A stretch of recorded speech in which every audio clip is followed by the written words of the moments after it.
Les souverains alaouites, tournant sur l'empire du Maroc depuis 1666 jusqu'à nos jours, le règne de cette dynastie centenaire a été perturbé avec l'arrivée des impérialistes venus coloniser l'Afrique.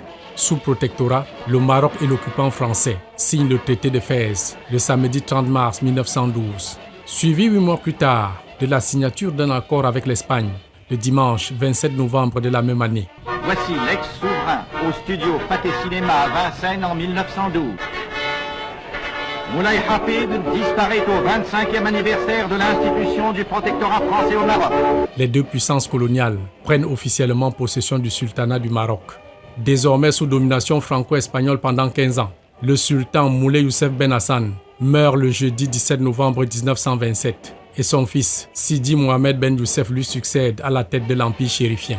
Au bout de 28 ans d'oppression coloniale, le monarque dans un discours le vendredi 18 novembre 1955 annonce officiellement la libération du Maroc du joug franco-espagnol et proclame l'indépendance le 2 mars 1956.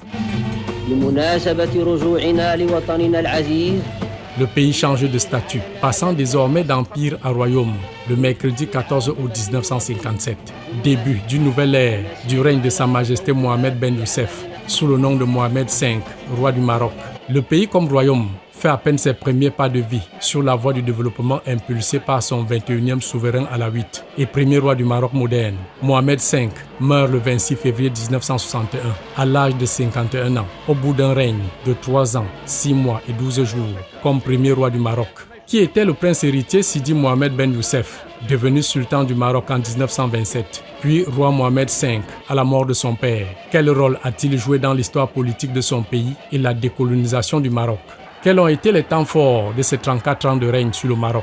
Les réponses à toutes ces questions sur un guide spirituel et politique au parcours unique, c'est à découvrir dans le numéro 2 de votre magazine Terre de Sport. Une production du concept Agri-Foot et Cannes de Terre pour une meilleure connaissance de l'histoire de la destination Maroc, terre d'agriculture et de grandes innovations, pays hôte de la 35e Coupe d'Afrique des Nations de football et co-organisateur de la Coupe du Monde 2030.